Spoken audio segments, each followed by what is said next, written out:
नंबी नारायण ये नाम आजकल काफी सुर्खियों में है। आज इस वीडियो में हम जानेंगे कि ऐसी क्या बात है जो इस नाम नंबी नारायण को खास बनाती है। जब भी देशभक्त शब्द आता है हमारी आंखों के सामने सेना के जवानों का चेहरा अपने आप आ जाता है। सेना के अलावा भी हमारे देश में ऐसे कई लोग हैं जो दिन रात निस्वार्थ इस देश की सेवा कर रहे हैं, चाहे उनकी राह में कितने भी कांटे क्यों न बिछाए जाएं। यहाँ तक कि उन्हें देशद्रोही और गद्दार तक भी कह दिया जाता है। जी हाँ, हम बात कर रहे हैं इसरो इंजीनियर नंबी नारायण की, जिन्हें देश से गद्दारी करने के झूठे आरोपों में फंसाया गया था। नंबी नारायण की कहानी देश के हर नागरिक को जाननी चाहिए ताकि वे समझ सकें कि कैसे एक निर्दोष देशभक्त को राजनीतिक साजिश में फंसाकर देश का गद्दार साबित कर दिया जाता है। भारत को नीचा दिखाने में विदेशी क्रांताओं के साथ साथ हमारे देश के चंद लोगों का हाथ भी रहा है, चाहे वो जयचंद हो या फिर मीर जाफर। भारत में ऐसे लोगों की कमी नहीं, अपने ही देश की पीठ में छुरा घोंपते हैं। ये कहानी भी हमें यही बताती है कि कैसे रशिया और अमेरिका से मिलकर देश के कुछ लोगों ने नंबी नारायण, जो कि जी जान से देश को अंतरिक्ष की दुनिया में सुपर पावर बनाने की कोशिश कर रहे थे, उन्हें गद्दार साबित कर दिया। 12 दिसंबर 1941 को जन्मे एस नंबी नारायण तमिलनाडु के रहने वाले हैं। नंबी नारायण का जन्म एक हिंदू परिवार में हुआ था। उन्होंने अपने पिता को छोटी उम्र में ही खो दिया था। नंबी नारायण की शादी मीना नाम्बी से हुई। दंपति का एक बेटा शंकर कुमार नारायणन और एक बेटी गीता अरुणन हैं, जो बेंगलोर में रहते हैं। नारायणन साल 1966 में इसरो में शामिल हुए। 1970 के दशक की शुरुआत में नारायणन ने इसरो के भविष्य के नागरिक अंतरिक्ष कार्यक्रमों में लिक्विड ईंधन वाले इंजनों की आवश्यकता की भविष्यवाणी की। उन्होंने लगभग 600 किलो के पहले थ्रस्ट लिक्विड प्रोपेलेंट मोटर्स को डिजाइन किया और भारत में लिक्विड फ्यूल रॉकेट टेक्नोलॉजी की शुरुआत की, जबकि एपीजे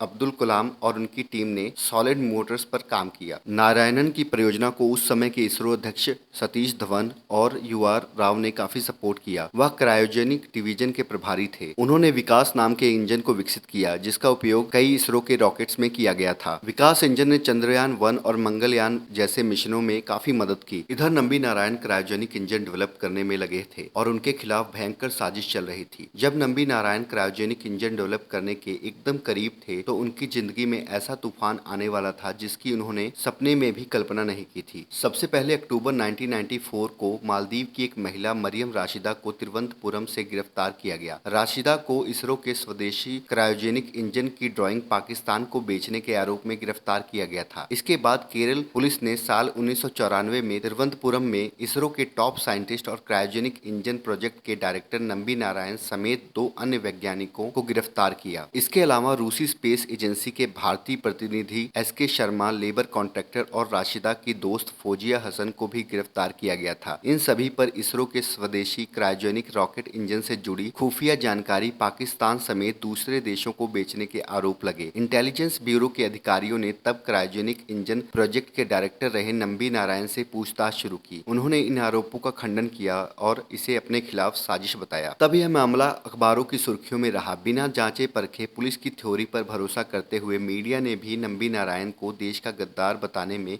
कोई कसर नहीं छोड़ी। गिरफ्तारी के समय नंबी नारायण रॉकेट में इस्तेमाल होने वाले स्वदेशी क्रायोजेनिक इंजन बनाने के बेहद करीब पहुंच चुके थे। उन पर लगे आरोपों और उनकी गिरफ्तारी ने देश को रॉकेट और क्रायोजेनिक इंजन प्रोग्राम में कई दशक पीछे धकेल दिया। दिसंबर 1994 में मामले की जांच सीबीआई को सौंप दी गई। सीबीआई ने अपनी जांच में इंटेलिजेंस ब्यूरो और केरल पुलिस के आरोपों को सही नहीं पाया। अप्रैल 1996 सीबीआई ने चीफ जुडिशियल मजिस्ट्रेट की अदालत में फाइल एक रिपोर्ट में बताया कि पूरा मामला फर्जी है और लगाए गए आरोपों के पक्ष में कोई सबूत नहीं है। सीबीआई जांच में ये बात सामने आई कि भारत के स्पेस प्रोग्राम को डैमेज करने की नीयत से नंबी नारायण को झूठे केस में फंसाया गया था। जांच में इस प्रकार के संकेत मिले कि अमेरिकी खुफिया एजेंसी सीआईए के इशारे पर केरल की तत्कालीन कम्युनिस्ट सरकार ने नंबी नारायण को साजिश का शिकार बनाया। यह सारी कवायद भारत के अंतरिक्ष कार्यक्रम को ध्वस्त करने की नीयत से हो रही थी। यह वह दौर था जब भारत ने अपने स्पेस प्रोग्राम के लिए अमेरिका समेत अन्य देशों पर निर्भर था। करोड़ों अरबों रुपए किराए पर स्पेस टेक्नोलॉजी इन देशों से आयात किया करता था। स्पेस टेक्नोलॉजी में भारत के आत्मनिर्भर होने से अमेरिका को कारोबारी नुकसान होने का डर था। एसआईटी के जिस अधिकारी सीवी मैथ्यूज ने नंबी के खिलाफ जांच की थी, उसे केरल की कम्युनिस्ट पार्टी ने बाद में राज्य का डीजीपी बना दिया। सीबीआई जांच में सीवी मैथ्यूज के अलावा तब के एसपी के जोशुआ और एस विजयन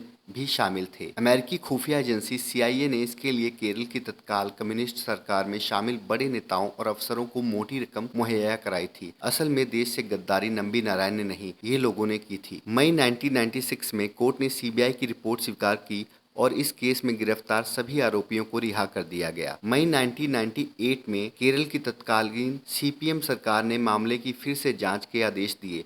सुप्रीम कोर्ट ने केरल सरकार द्वारा इस मामले की फिर से जांच के आदेश को खारिज कर दिया। ईयर 1999 में नंबी नारायण ने मुआवजे के लिए कोर्ट में याचिका दाखिल की। 2001 में राष्ट्रीय मानव अधिकार आयोग ने केरल सरकार को उन्हें क्षतिपूर्ति का आदेश दिया, लेकिन राज्य सरकार ने इस आदेश को चुनौती दी। वैसे तो नंबी नारायण 1996 में ही आरोप मुक्त हो गए थे, लेकिन उन्होंने अपने सम्मान की लड़ाई को जारी रखा और 24 साल बाद सुप्रीम कोर्ट ने 14 सितंबर 2018 को उनके खिलाफ सारे नेगेटिव रिकॉर्ड्स को हटाकर उनका सम्मान फिर से बहाल किया। तत्कालीन चीफ जस्टिस दीपक मिश्रा की अगुवाई वाली जस्टिस एम.ए. खानविलकर और जस्टिस डी.वाई. चंद्रचूड़ की 3 जजों की पीठ ने केरल सरकार को आदेश दिया कि नंबी नारायण को उनकी सारी बकाया रकम और मुआवजे और दूसरे लाभ दिए जाएं। सुप्रीम कोर्ट ने अपने आदेश में कहा कि नंबी नारायण को मुआवजे के साथ बकाया रकम और दूसरे लाभ केरल सरकार देगी। इसकी रिकवरी उन पुलिस अधिकारियों से की जाएगी जिन्होंने जासूसी के झूठे आरोपों में उन्हें फंसाया। साथ ही सभी सरकारी दस्तावेजों में नंबी नारायण के खिलाफ दर्ज प्रतिकूल टिप्पणियों को हटाने का आदेश भी दिया। सुप्रीम कोर्ट ने कहा कि नंबी नारायण को हुए नुकसान की भरपाई पैसे से नहीं की जा सकती, लेकिन नियमों के तहत उन्हें 75 लाख रुपए का भुगतान किया जाए। सुप्रीम कोर्ट का यह फैसला जब वो सुना रहे थे तब नंबी नारायण वहीं मौजूद थे। ऐसा माना जाता है कि नंबी नारायण के खिलाफ साजिश नहीं हुई होती तो भारत 15 साल पहले ही स्वदेशी क्रायोजेनिक इंजन बना चुका होता।